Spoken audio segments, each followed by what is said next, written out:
नमस्कार, आदाब, सत श्री अकाल, गुड मॉर्निंग मेरे प्यारे साथियों। मैं हूं आपका होस्ट एंड दोस्त सुशांत राज। स्वागत करता हूं आपका अपना YouTube channel the goal study point. चलिए साथियों, क्लास स्टार्ट करते हैं। क्लास स्टार्ट करने से पहले आज का महत्वपूर्ण जानकारी में सबसे पहला जानकारी ये है कि द गोल स्टडी पॉइंट आपका अपना चैनल 1000 व्यूअर क्रॉस कर चुकी है और बहुत जल्द ही मैं आपके सामने लाइव क्लासेस लेकर के आऊँगा। लाइव क्लासेस में करंट अफेयर्स और भी जो भी रिसेंटली एग्जाम होने जा रहा है उन सभी एग्जाम के लिए जो भी महत्वपूर्ण जानकारी है, महत्वपूर्ण करंट अफेयर चाहे वो 2019 या 20 का हो, उसको मैं आपके सामने जल्दी प्रस्तुत करने वाला हूँ। दूसरा जानकारी ये है कि हम लोगों का Telegram the goal study point का टेलीग्राम चैनल भी स्टार्ट हो चुका है। तो अगर आप टेलीग्राम चैनल से नहीं जुड़े हुए हैं तो अपने आप को टेलीग्राम चैनल से इंक्लूड कीजिए। टेलीग्राम चैनल आपको वीडियो के डिस्क्रिप्शन में उसका लिंक वहाँ पे दिया हुआ है, आप देख करके उसको ज्वाइन कीजिए। टेलीग्राम चैनल पे आपको जो भी क्लासेस है क्लासेस का PDF प्रोवाइड किया जाएगा और पर डे का करंट अफेयर अभी टेलीग्राम चैनल पे शेयर किया जा रहा है। जो भी महत्वपूर्ण तथ्य है उसको टेलीग्राम चैनल पे मैं शेयर कर दे रहा हूँ। तो टेलीग्राम चैनल से जुड़ने के लिए टेलीग्राम पे जा करके सर्चेस बॉक्स में the goal study point search कीजिए और अपने आप को टेलीग्राम चैनल से जोड़ लीजिए। चलिए आज का मोटिवेशनल कोट्स देखते हैं। आज का मोटिवेशनल कोट्स है work hard in silence let success make the noise. प्रायः आप इस शब्दों को अगर सुनते होंगे तो आप कुछ गौर महसूस किए होंगे। इस शब्द के इस सेंटेंस के माध्यम से यह कहा जा रहा है कि आप जो काम कर रहे हैं उसके बारे में दूसरों को बताइए नहीं, मतलब कि आप परिश्रम करते रहिए और सफलता को हल्ला करने दीजिए, नॉइज करने दीजिए। प्रायः कुछ ऐसे पर्सन आपको मिलते होंगे जो बोलते हैं कि मैं UPSC का प्रिपरेशन कर रहा हूँ, स्टेट PSC का प्रिपरेशन कर रहा हूँ, CGL का प्रिपरेशन कर रहा हूँ, SI का प्रिपरेशन कर रहा हूँ, NTPC का प्रिपरेशन कर रहा हूँ। मतलब प्रायः ऐसे पर्सन आपको मिल जाएंगे जो अपने आप को शो करते हैं कि मैं इस चीज़ का प्रिपरेशन कर रहा हूँ। भाई अगर आप प्रिपरेशन कर रहे हो तो आप सुना किसको रहे हो? आप प्रिपरेशन करते रहिए, दूसरे को बताइए नहीं कि आप किस चीज़ का प्रिपरेशन कर रहे हैं, आप क्या कर रहे हैं। आप जो चीज़ कर रहे हैं उसको करते रहिए, सफलता को शोर मचाने दीजिए। जब सफलता शोर मचाएगी तब इंसान को पता चलेगा कि वह क्या कर रहा है, उसको भी पता चल जाएगा और सामने वाले को भी पता चल जाएगा। तो हम लोगों को किसी को एविडेंस देने की ज़रूरत नहीं, हम क्या कर रहे हैं, हम लोग जो कर रहे हैं उसी को करते रहना है। जो हमारी सक्सेस है, जो हमारी सफलता है, वो खुद ब खुद जानकारी दे देगी हम क्या कर रहे हैं।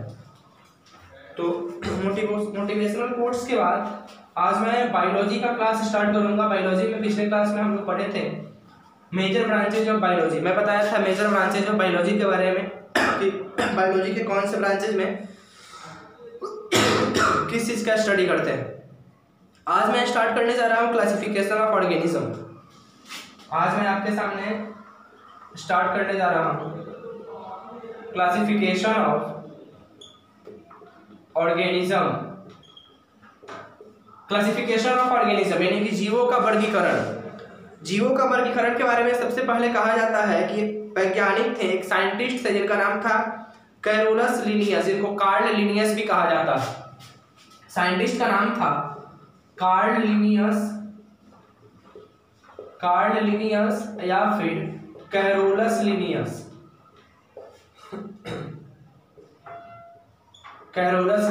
ये साइंटिस्ट का नाम था जिन्होंने क्लासिफिकेशन ऑफ ऑर्गेनिज्म को दिया था, मतलब कि जीवों का वर्गीकरण सबसे पहले कार्ल लिनियस के द्वारा किया गया। इन्होंने क्या किया कि सबसे पहले जीवों का वर्गीकरण का जरूरत क्यों है? तो जीवों का वर्गीकरण का जरूरत इसलिए है, उसको अच्छे से स्टडी करने के लिए, उसके बारे में अच्छे से जानकारी प्राप्त करने के लिए, मतलब अच्छे से उसके बारे में जानने के लिए हम लोगों को ऑर्गेनिज्म का क्लासिफिकेशन करने की आवश्यकता पड़ी। जैसे केमिस्ट्री में मतलब कोई भी हम किसी भी चीज़ को, अगर किसी भी चीज़ के बारे में अच्छे से जानकारी प्राप्त करना है तो हम उसको वर्गीकृत कर देते हैं, उसको क्लासिफाइड कर देते हैं, उसके बारे में विस्तार पूर्वक हमको जानकारी मिल जाए। जैसे आप 10th के एग्जाम दिए होंगे, मतलब 10th में पढ़ रहे होंगे तो उसमें आपको सब चीज़ 10th से पहले, जैसे आप 7 में है, 6 में है, तो उस समय साइंस में ही सब चीज़, फिजिक्स केमिस्ट्री बायो साइंस में ही टोटल चीज़ था, मतलब कि उसको पार्ट बाई पार्ट नहीं किया गया था। लेकिन जैसे ही आप 8th क्लास में गए होंगे वहाँ पे साइंस को आपको अलग अलग कर दिया गया। साइंस में केमिस्ट्री को अलग पढ़ना था, बायो को अलग पढ़ना था, फिजिक्स को अलग पढ़ना था, मतलब कि हम किसी भी चीज़ का क्लासिफिकेशन क्यों करते हैं, तो उसके बारे में अच्छे से जानकारी प्राप्त करने के लिए। तो सबसे पहले यह प्रयास कार्ल लिनियस के द्वारा किया गया या फिर कैरोलस लिनियस के द्वारा किया गया। इन्होंने क्या किया, टू किंगडम नामक थ्योरी दिया। इन्होंने कहा कि बायोलॉजी में जीवों का वर्गीकरण दो जगत में किया गया। इन्होंने जीवों का वर्गीकरण दो तरह से किया, दो जगत में किया, टू किंगडम में किया। इन्होंने two kingdom, Carl Linnaeus two kingdom नामक एक शब्द से इंट्रोड्यूस करवाया। इन्होंने कहा कि जीवों का वर्गीकरण, जीव दो तरह के होते हैं, एक होता है एनिमिलिया, एक होता है एनिमिलिया और दूसरा होता है प्लांटिया। इन्होंने एनिमिलिया और प्लांटिया दो वर्गों में जीवों को क्लासिफाइड कर दिया, एनिमिलिया और प्लांटिया। इसके अलावा जो आप बायो में एक टर्म पढ़ते होंगे, बाइनोमिनल नोमेनकल्चर,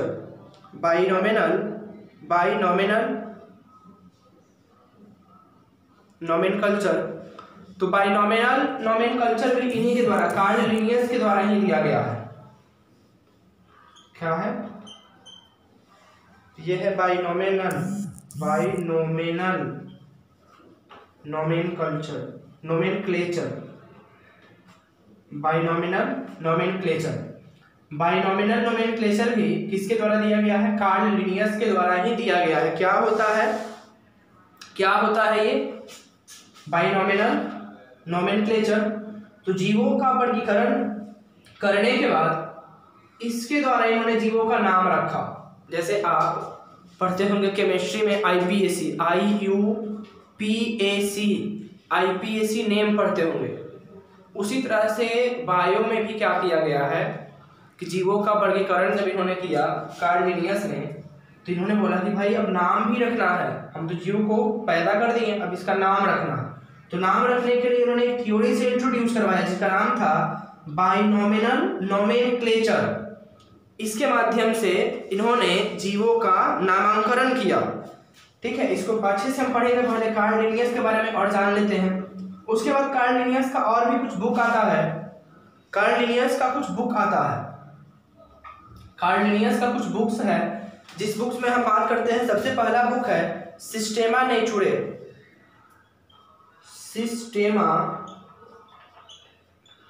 नेचुरे बुक है ये। उसी तरह से इन्होंने और भी बुक लिखा जिसका नाम था फिलोसफिका बोटानिका, ये तो बुक हो गया। दूसरा आता है, काफी इंपॉर्टेंट चीज है, बहुत इंपॉर्टेंट तथ्य है, ग्रुप डी में, रेलवे एनटीपीसी में बहुत बार पूछा गया, उठा करके क्वेश्चन में देख सकते हैं।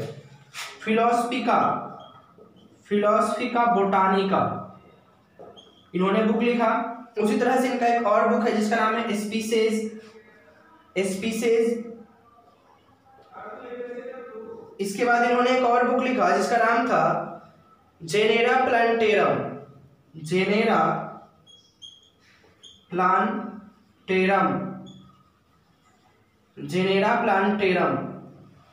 ये सब बुक इनके द्वारा लिखा गया था। जेनेरा प्लांटेरम के बारे में कहा जाता है कि यह बुक वैनथम और हुकर के द्वारा लिखा गया था। वैनथम और हुकर भी इन्होंने हुकर क्या था, वैनथम और हुकर, ये दोनों साइंटिस्ट अलग अलग साइंटिस्ट है। वैनथम हुकर और कार्ल लिनियस तीनों ने मिलकर के इस बुक को लिखा। मतलब कहा जाता है कि कार्ल लिनियस इस बुक को लिख रहे थे। इनके लिखने का मतलब इस बुक को पूरा नहीं किए थे, आधा ही कंप्लीट करके छोड़ दिए थे। उसके बाद वैनथम और हुकर आए और उन्होंने इस बुक को आगे कंप्लीट किया। तो इस तरह से कार्ल लिनियस का कुछ बुक है। सबसे पहले आपसे पूछा जाएगा क्वेश्चन कि बाइनोमिनल नोमेनक्लेचर जो पद्धति है यह किसके द्वारा दिया गया है, कार्ल लिनियस के द्वारा। दूसरा चीज आएगा कि कार्ल लिनियस टू किंगडम जो थ्योरी है इससे किसने इंट्रोड्यूस करवाया, कार्ल लिनियस ने। कार्ल लिनियस का बुक पूछा जाएगा स्पीसीज किसके द्वारा लिखा गया है, कार्ल लिनियस के द्वारा। फिलोसफी का सब अंग्रेजी में ही इसका नाम है, Philosophia Botanica Carl Linnaeus, Systema Naturae Carl Linnaeus, Genera Plantarum तो यहाँ पे वेंथम और हुकर प्लस कार्ल लिनियस तीनों मिल करके इस बुक को कंप्लीट करते हैं। नेक्स्ट आगे हम लोग बढ़ते हैं। तो नेक्स्ट आता है बाइनोमियल नोमेनक्लेचर के बारे में जान लेते हैं कि ये क्या होता है।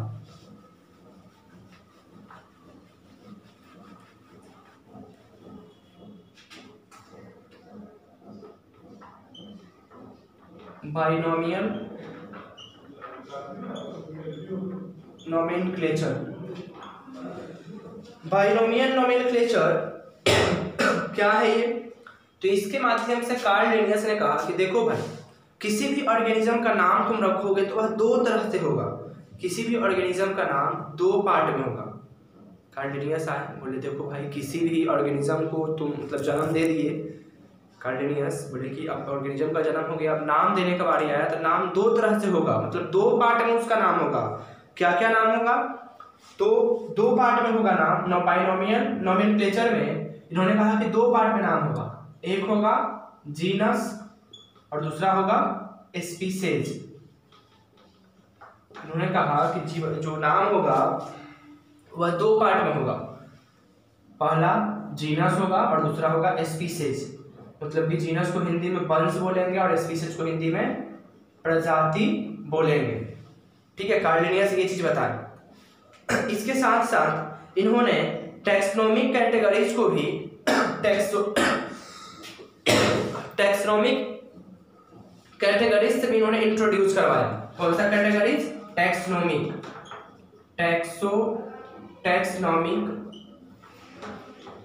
कैटेगरीज से इन्होंने इंट्रोड्यूस करवाया। अब आता है कि टैक्सोनॉमिक कैटेगरीज क्या होता है।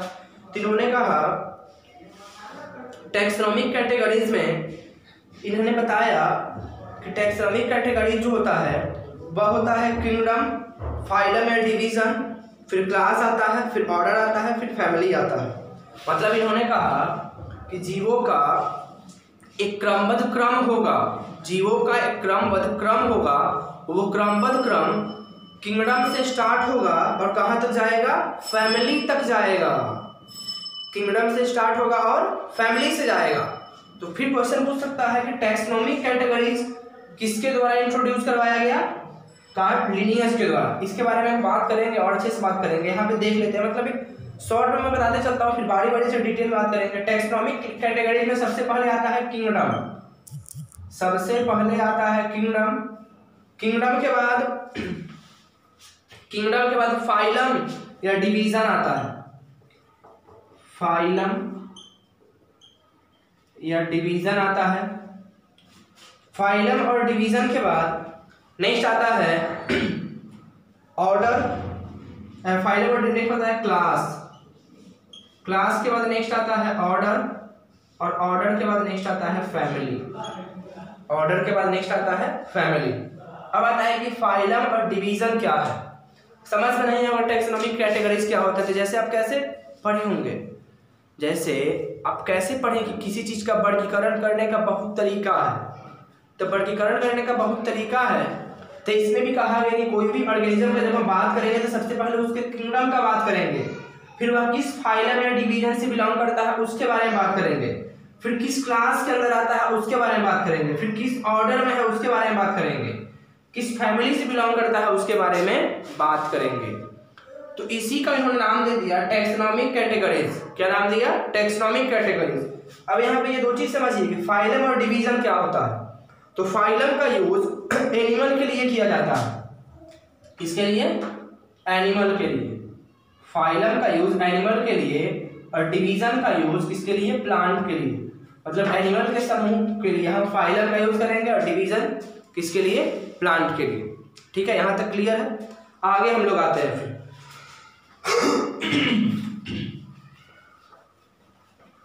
अब यहाँ पे फिर डिस्कस करते हैं इस चीज पे। इन्होंने बताया कार्ल लिनियस ने किसी भी जीव का नाम दो भाग में बटा हुआ होगा। सबसे पहला होगा जीनस और स्पीसीज। नहीं समझ में? अरे भाई जैसे किसी का नाम है, जैसे मान लीजिए किसी का नाम है, जैसे मान लीजिए कि नाम है राम ठाकुर। क्या नाम है? राम ठाकुर। तो ये क्या नाम बता रहा है कि ये उसका नाम है, और ये ठाकुर क्या है? ठाकुर उसके कास्ट का नाम है। समझ रहे बात को? ठाकुर उसके कास्ट का नाम है, मतलब कि ठाकुर कास्ट से बिलोंग करता है।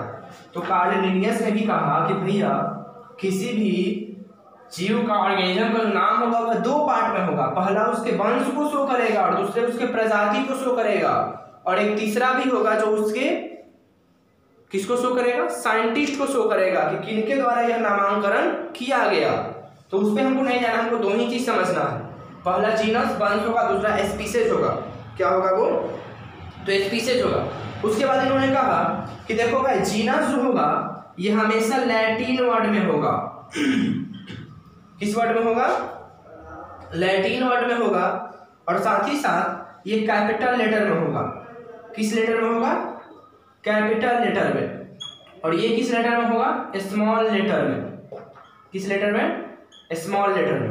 अब बोलेंगे सर लैटिन वर्ड का यूज क्यों किया गया, बोले भैया उस समय लैटिन वर्ड का ही मोस्ट ऑफ यूज हो रहा था, मतलब लैटिन ही एक ऐसा शब्द था, लैटिन ही एक ऐसा शब्द था जिस शब्द को, जैसे अभी कैसे इंटरनेशनल लैंग्वेज इंग्लिश है, उस समय लैटिन ही हुआ करता था, मतलब मोस्ट ऑफ जगह पे लैटिन शब्द का ही यूज किया जाता था, लैटिन को आसान माना जाता था। जैसे पुराने जमाने में संस्कृत भाषा में किसी सब चीज को लिखा हुआ रहता था, उसी तरह से अच्छे से समझने के लिए उस समय सब लोग लैटिन शब्द को, लैटिन भाषा को अच्छे से जानते थे, जिस कारण से लैटिन वर्ड का यूज किया गया होगा। ठीक है, लैटिन वर्ड में होगा। तो जीनस किस में होगा, लैटिन वर्ड में और कैपिटल लेटर में। ठीक है, मतलब पहचानने का तरीका है, देखिएगा कि कौन जीनस है तो वह कैपिटल लेटर में होगा, स्पीसीज स्मॉल लेटर में होगा। जैसे आपके सामने कुछ एग्जाम्पल हम पेश करते हैं, तो एग्जाम्पल में कुछ कुछ आपको नाम हम बताते हैं। जैसे कि हम बात करते हैं मनुष्य का नाम, मनुष्य का अगर हम साइंटिफिक नाम देखते हैं मनुष्य का अगर हम साइंटिफिक नाम देखते हैं ह्यूमन का साइंटिफिक नाम क्या होता है, होमो सैपियंस। होमो सैपियंस क्या होता है, होमो सैपियंस होता है। अब यहां देखिए होमो ये क्या है, तो ये जीनस है, सैपियंस क्या है, स्पीसीज है। उसी तरह से हम बात करते हैं अगर आम का नाम, मैंगो का, मैंगो की नेम का अगर मैं बात करता हूं तो मैंगो का नेम होता है मैग्नीफेरा इंडिका। क्या नाम होता है, मैग्नीफेरा इंडिका, मैग्नीफेरा इंडिका।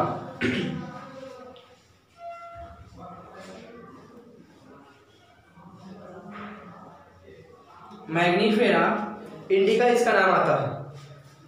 तो अब यहाँ पे देखिए मैग्नीफेरा क्या है, जीनस है, इंडिका क्या है, स्पीसीज है। मतलब कि कार्ल लिनियस बहुत अच्छा नाम दे करके गए, द्विपद्धति नामांकन दी इन्होंने, द्विपद्धति नामांकन। इन्होंने कहा कि भैया किसी भी जीव का नाम कैसे होगा, तो दो पार्ट में होगा, पहला जीनस को शो करेगा, दूसरा स्पीसीज को शो करेगा। तो इस तरह से यहाँ तक आप लोगों को क्लियर होगा। आगे प्रोसीड करते हैं।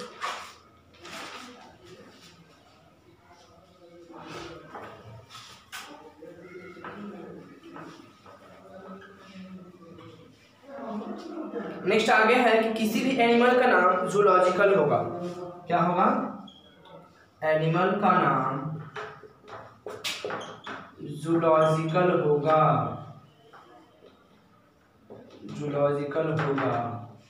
और प्लांट का नाम कैसे होगा, बोटानिकल। कैसे, बोटानिकल। तो इन्होंने कहा, नेक्स्ट कहा इन्होंने किसी भी एनिमल का नाम जूलॉजिकल होगा, प्लांट का नाम बोटानिकल होगा। ठीक है, जूलॉजिकल बोटानिकल। ऐसे भी जाते होंगे चिड़ियाघर में घूमने के लिए, क्या यूज होता है, जू किसके लिए यूज होता है, एनिमल के लिए। तो जू वाला वर्ड का यूज होगा एनिमल, और बोटानिकल किसके लिए होगा, प्लांट के लिए। यहाँ तक तथ्य समझ में आया। अब आता है कि ये सब काम चल रहा था, तो कार्ल लिनियस सोचते हैं कि भैया कोई ऑर्गेनाइजेशन होना चाहिए जो क्या करे, तो नए नए ऑर्गेनिज्म को नाम दे। मतलब कि जैसे कैसे स्कूल में जाते हैं तो नाम, मान लीजिए कि मेरा नाम मान लीजिए सुशांत है, तो कैसे प्रूव है कि मेरा नाम सुशांत है, मेरा सर्टिफिकेट पर नाम है सुशांत। सर्टिफिकेट हमको कौन प्रोवाइड किया, स्कूल प्रोवाइड किया। मतलब कुछ ऐसा संस्था होना चाहिए जो क्या करे, लिख दे कि हाँ भैया ये नाम इनका है, ये नाम इस नाम से ये जाने जाएंगे। ठीक है, तो इसके लिए क्या किया गया, एक ऑर्गेनाइजेशन का गठन किया गया। एक ऑर्गेनाइजेशन है जिसका नाम है ICUN, जिसका मतलब होता है international union of conservation of nature, international union for conservation of nature. ये क्या करता है, तो ऑर्गेनिज्म का नाम तय करता है कि ऑर्गेनिज्म का नाम क्या होगा। फिर से सुनिए, क्या संस्था का नाम है, संस्था का क्या नाम बताएं, संस्था का नाम है ICUN। क्या होता है फुल फॉर्म, इंटरनेशनल